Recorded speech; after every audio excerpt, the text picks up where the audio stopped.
We are now turning our attention to the storm threat that we're tracking for overnight into early tomorrow morning. And overall, this storm system, it has slowed down just ever so slightly. That means that the timing is pushed back just a bit. And we'll walk through the timeline here.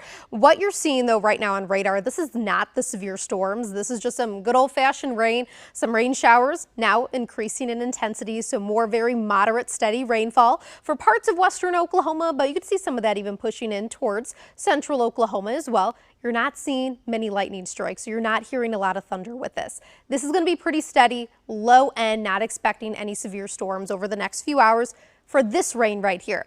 What I'm watching, that's going to be well down to the south. You can see this line of storms over into West Texas, really south of Lubbock, down towards Midland, Odessa. Some severe thunderstorm warnings on it already. There's a severe thunderstorm watch down there, and this is going to surge up towards Oklahoma. So it is still miles away. We have some time until these storms reach us. I want to show you though what to expect here into the overnight for about the next 12 hours. We are looking at that severe storm threat increasing as we go overnight tonight into early tomorrow morning. The main threats we're watching with this: damaging winds. You're looking at winds 70, even 80 miles an hour, as well as a tornado risk.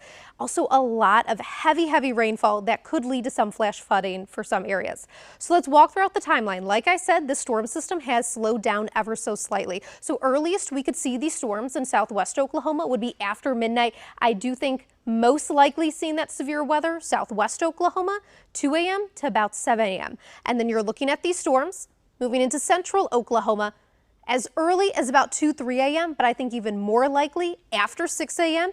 And we're looking at these storms really by about 6 a.m., Lawton down towards Wichita Falls, and approaching OKC for the second half of the morning commute. So you're looking at about 8-9 o'clock, moving towards eastern Oklahoma by about mid to late part of the morning. And we'll walk through our predictor here. Even ahead of this line of storms, it's going to be noisy. We're looking at still heavy rainfall. So even if you're headed out early in the morning ahead of that severe weather risk, be mindful the roads, they're going to be wet out there.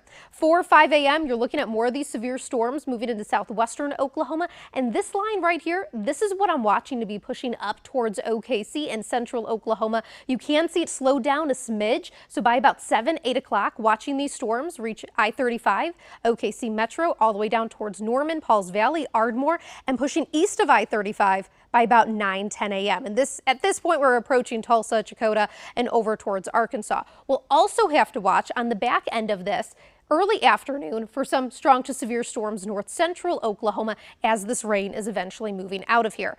By tomorrow evening, we are quiet, we are dry. Here's that severe weather risk, level 3 enhanced, southern Oklahoma. We're looking at this threat, though, still expanding up towards OKC. This is all going to be for the same round, but this risk map right here, that is for after midnight until about 6 a.m. tomorrow morning. Here's that tornado index. You're looking at about a low to medium category, a 4 on the scale. And this severe storm risk continues with the storms that I just showed you for overnight. 6 a.m. though until about 3 p.m. Slight risk here, level 2 up towards OKC. Also looking at that low to medium tornado risk at about a 4 category. We have a flood watch as we head through tomorrow afternoon just because of how much heavy rainfall we're expecting, 2 to 3 inches widespread. Isolated areas I do think could be seeing even up to about 4 inches.